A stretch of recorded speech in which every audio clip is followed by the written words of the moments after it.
নমস্কার বন্ধুরা, কথার আজকের এপিসোডে আমরা দেখতে পাচ্ছি উনি ফোনে কারোর সাথে কথা বলছে। কথা ঘরে আসে, মনে ভাবতে থাকে কথা যে দুটো জিনিস কি করে একই সময়ে সামনে এলো, কোনো যোগ আছে নাকি দুটোর মধ্যে। কথা বলে সব ব্যাপারগুলো একবার আমাকে ভেবে লিখতে হবে। তার সমস্ত ঘটনাকে একে একে সাজিয়ে খাতাতে লিখতে থাকে। কথা এবার অগ্নি এবার পেছনে দাঁড়িয়ে কথার লেখা কথাগুলো পড়তে থাকে। কথা তখন ডায়েরি বন্ধ করে দেয়, বলে এগুলো কিন্তু মোটেও ভালো হচ্ছে না। এই কাজটা যদি আমি করতাম তাহলে আপনি কি বলতেন? আপনি বলতেন যে আমি নাকি গোবরগিরি করছি। নিজের বেলায় কিছু না, এমনিতে বাড়িতে এত কিছু হয়ে গেছে, আপনি তো বাড়ির কোনো ব্যাপারে থাকেনই না, তাহলে আপনাকে কেন কিছু বলবো? আমাকেই তো বের করতে হবে না সবটা। অগ্নি বলে তো লজ্জা করে না? না। কথা বলে না। অগ্নি বলে তা কেন করবে? আমি তো সমস্ত ক্লুটা বের করে দিলাম, কিছু আমি করলাম আর আমাকেই কিছু বলছিস না। ব্যাপার তো কি হলো, কি বলবি কি বলবি না? কথা বলে বাড়ির ব্যাপারে আপনার আগ্রহ থাকলেই বলুন। অগ্নি বলে বাড়িতে আমার নিজের সব লোক রয়েছে, ভাই বোনেরা রয়েছে, আমার চিন্তা হবে না? কথা বলে বাড়িতে একটা লোক ঢুকে এলো, তাও আবার তিলক। সে নাকি এত বড় একটা চুরির সঙ্গে যুক্ত ছিল। তখন না পর্যন্ত সত্যিটা স্বীকার করছে আমার শান্তি। ঠাকুরের কাছে প্রার্থনা করতে থাকে যাতে সবটা ঠিক হয়ে যায়। বাইরে কেউ একটা ছিল, কথা একটু বুঝতে পেরে বাইরে যায়, দেখার চেষ্টা করে কিন্তু কাউকে খুঁজে পায় না। অগ্নিও যায়, বলে কে ছিল এখানে? কথা বলে কেউ একটা ছিল এখানে, আমাদের কথা শুনছিল। তখন বলে আরে কেউ ছিল না, দিনে রাতে তুই ভূত দেখিস। কথা তখন বলে এমা নাম নিতে নেই দিনে রাতে এদের। অগ্নি বলে কি? কথা বলে রাতে তিনাদের নাম নিতে নেই। তখন অগ্নি বলে তো কি করবো, ফ্যাক্স করবো তোকে? যত সব ননসেন্স কথাবার্তা। চিত্রা বাইরে দাঁড়িয়ে বলতে থাকে যে ওরা বারবার করে বলছিল যে তিলকের উপরে কোনো চাপ না দিতে, তাহলে কি ওরা ডাক্তারের ব্যাপারে সিরিয়াসলি নিল না? চিত্রা খুব ভয় পেয়ে যায়, বলে ওরা যদি এরপরে তিলককে কোর্টে তোলে আর ও যদি ভয় পেয়ে চাপে পড়ে সবটা বলে দেয়, তাহলে তো আমি ধরা পড়ে যাব। আর তাছাড়া তিলক তো এটাও বলে দেবে যে মা আনন্দীর কিরিট চুরি করার পেছনে আমার হাত আছে। সর্বনাশ, এখন আমি কি করি? খুব চিন্তায় পড়ে যায় চিত্রা। প্ল্যান করে তিলককে আমার পথ থেকে সরিয়ে ফেলতে হবে। একমাত্র এই কাজটা করলেই তিলক ওদেরকে আর কিচ্ছু জানাতে পারবে না। তারপরে গোপালের বাসি থেকে পাথরগুলো বের করে বাজারে বিক্রি করে দেবো, তারপরে যা টাকা পাবো সবটাই আমার। প্রত্যয় অঙ্কিতকে বলে এই 2 মিনিট আমাকে সময় দিলে আমি সবটাই ওর মুখ থেকে বের করে দিতাম, জানিস তো। অঙ্কিত চুপ করে থাকে। প্রত্যয় বলে আমি কিছু কিন্তু করিনি, দেখ এটা স্যাবির দোষ, আমি কিন্তু বেকার বেকার কেস খাই। একদম আক্কেল হলো না। অঙ্কিত তখন বলে আমি কি তোকে কিছু বলেছি? বলিনি তো, এত কথা বলিস না এখন। অঙ্কিত যেন অন্য কোনো ব্যাপার নিয়ে খুব চিন্তিত হয়ে আছে, ঘরেই আছে। তো জিজ্ঞাসা করতে থাকে কি হয়েছে তোর? আমার খাটে তোর গেঞ্জি, তোর টেবিলে আমার টাওয়াল, তুই তুলছিস কিন্তু তবুও কোনো কিছু বলছিস না, তুই কোন খেয়ালে আছিস? চুপ করে থাকে, তাও কিছু বলে না। কিছুক্ষণ পর বলে যে বলছি তো আমাকে বিরক্ত করিস না, ভালো লাগছে না আমার। প্রত্যয় জিজ্ঞাসা করতেই থাকে কিন্তু অঙ্কিত কিছুতেই বলে না। একটু পরে দেখা যায় জুনি বাইরে এসে বলে প্রত্যয় দা তুমি জলের বোতলগুলো একটু নিয়ে যাবে। উনি বাইরে থেকে জলের বোতলগুলো দিয়ে দেয়। প্রত্যয় বলে আপনি ভেতরে আসুন, এমনিতেই উনি ঠান্ডা হয়ে আছেন, আপনি আসাতে যদি বরফগুলো গলে। তখন অঙ্কিত বলে কেন ফালতু কথা বলছিস? ও যখন ভেতরে আসতে চাইছে না তখন কেন জোর করছিস? তখন প্রত্যয় বলে আচ্ছা ঠিক আছে। তখন যেই মুখটা ঘোরায় দেখে জুনি অলরেডি ওখান থেকে চলে গেছে। তো দৌড়ে যায়, গিয়ে দেখে জুনি নেই, চলে গেছে। তো আবারও জিজ্ঞাসা করো অঙ্কিতকে কি হয়েছে বল, এবার কিন্তু আমি খুব সিরিয়াস, বল। অনেক দিন থেকে দেখছি, সেই ধাবা থেকে দেখছি, কি এমন হলো বলতো যে তুই এরকম চুপচাপ হয়ে গেছিস আর উনিও এতটা ইগনোর করছেন তোকে? অঙ্কিত আবারও চুপ করে থাকে। প্রত্যয় তখন বলে আমি তোকে বারবার করে বলেছিলাম, আবারও একই কথা বলছি যে সব রাস্তা কিন্তু মসৃণ হয় না। প্রত্যয় অঙ্কিতকে সামলাতে থাকে, বোঝাতে থাকে হয় এরকমটা মাঝে মাঝে, কিছু কিছু সিচুয়েশন হয় এমন যেগুলো খুব ডেলিকেটলি হ্যান্ডেল করতে হয়, চিন্তা করিস না, বোঝাতে থাকে প্রত্যয় অঙ্কিতকে। এদিকে দেখা যায় প্রত্যয় জেলে বসে মনে মনে ভাবতে থাকে যে এগুলো সব কি ম্যাডাম করলেন নাকি? নিশ্চয়ই, না হলে ডাক্তারবাবু আমার ফরে কথা বলবেন কি ব্যাপার? তিলকের পাশে একজন এসে বলে সত্যি কথা বলে দাও কিন্তু, নাহলে ইন্সপেক্টর সরকার কিন্তু টেনে কথা বের করতে যান হাতে চলে আসবে। প্রত্যয় বলে আমি আর কিচ্ছু লুকোবো না, আদালতে উঠলে আমি সব সত্যি কথা বলে দেবো, যদি সাজা হয় তাই হবে। উনি নির্ঘাত বাঁশির মধ্যে পাথরগুলো বেচে দেবেন। আমি যদি ভাগ না পাই তাহলে ওনাকেও আমি ওই ভাগিদার হতে দেবো না। এগুলোই ভাবতে থাকে মনে মনে তিলক। এদিকে দেখা যায় অগ্নি ঘুমোচ্ছে। কথা আবারও খুব সাবধানে স্প্রে বটলে জল ভরছে যাতে কোনো রকম কোনো অসুবিধে না হয়।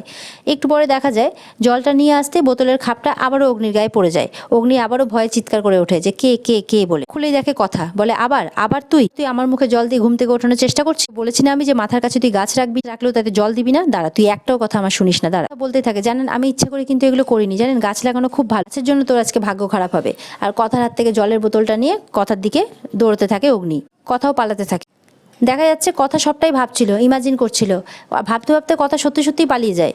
আর এদিকে অগ্নি আবার চমকে ওঠে কথার চিৎকার শুনে, দেখে যে কোথাও জল টল পড়েছে নাকি। তখন দেখে যে না, আর বলে যে কি ব্যাপার, আমি এত দুঃস্বপ্ন দেখছি আজকাল, গোবরদেবীটা কি টেরেবল হয়েছে এখন? হ্যাঁ, স্বপ্ন তো আসছে এখন, পাওয়া যাচ্ছে না আর, কোন দিন দেখবো বাথটাবে চোবাচ্ছে। একটু পরে কফি নিয়ে আসে কথা, বলে এ কি আপনি এখনো বসে আছেন, আদালতে যেতে হবে তো? বলে হ্যাঁ, আমি এইসবই করতে থাকি, আদালত তিলক এইসব নিয়ে পড়ে থাকি, ক্যাফে ট্যাফে সব বন্ধ করে দিয়ে যে কি অবস্থা হয়েছে আমাকে ভগবানই জানে। কথা বলে আপনি আচ্ছা মানুষ তো, কাল নিজে আমাকে বললেন যে আদালতে যেতে হবে আর আজকে আপনি আমাকে কথা শোনাচ্ছেন। অবশ্য গেলে যাবেন, না গেলে না, কথাগুলো একাই সবটা সামলে নিতে পারে। এরপরে জামা কাপড়, তোয়ালে, চাবি সব কিছু বের করে দিতে থাকে কথা অগ্নিকে সামনে। অগ্নিও কথার পেছন পেছন ঘুরতে থাকে, বলে এই দাঁড়া, তুই যা যা করছিস, যা যা বলছিস সবটাই তো যাওয়ার জন্য, না যাওয়ার তো কোনো অপশন আমি দেখতে পাচ্ছি না। কথা বলে আপনাকে জোর তো করতে পারি না না। তখন অগ্নি বলে উল্টোপাল্টা কথা বলিস না তো, যত সব উল্টোপাল্টা কথা, ভাল লাগে না আমার। বেঁধে যায় ওদের মধ্যে গন্ডগোল, এই চলতেই থাকে। এরপরে দেখা যায় কলা পাতার মধ্যে কিছু একটা মোড়ানো আছে, জলখাবার হিসেবে নিয়ে এসছে কথা। অগ্নি বলে এই কী সব নিয়ে এসছিস সেগুলো?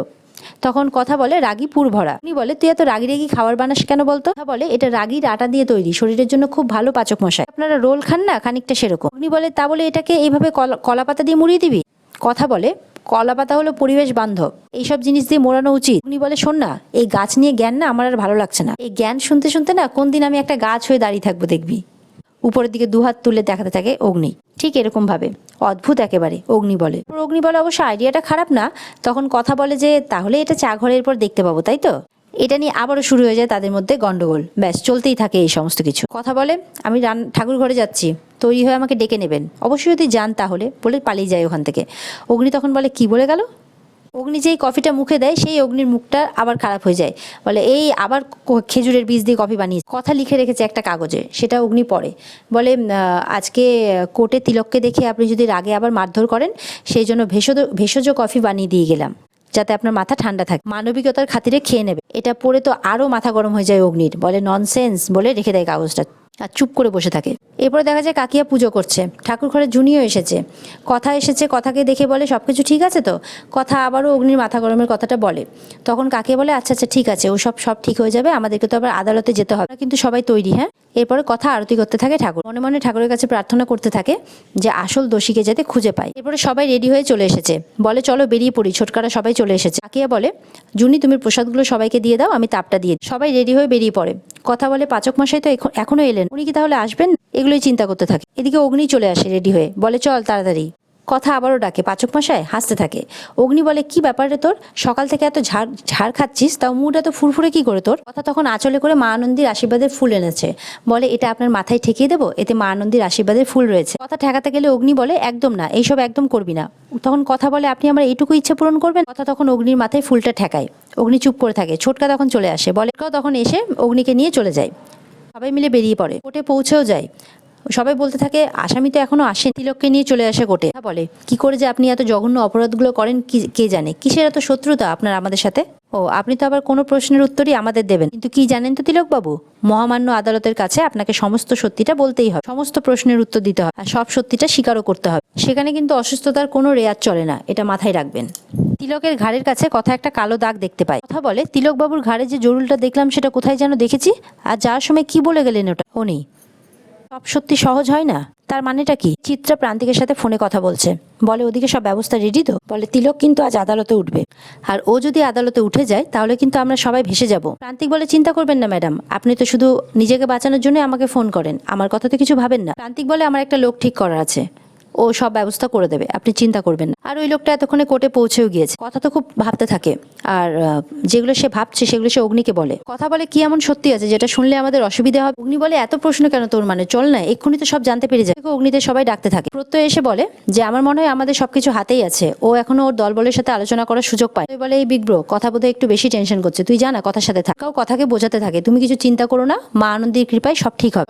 সাহেবের প্রশ্নের সামনে তিলক ঠিক সব গড়গড় করে বলে দেবে, তুমি বেশি চিন্তা করো। কথা বলে সবকিছু মাথা ঠান্ডা করে সামলাতে হবে পাচক মশাই। কথা মনে মনে চিন্তা করতেই থাকে যে আমি যাতে সমস্যার সমাধান করতে পারি সবটাই, মা আনন্দী যাতে আমাকে সমস্যার সমাধান করার সেই সুযোগটা আর সেই ক্ষমতাটা দেয়। আজকের পর্ব শেষ হয়ে যায়। বন্ধুরা দেখা হচ্ছে তোমাদের সাথে আগামী পর্বে।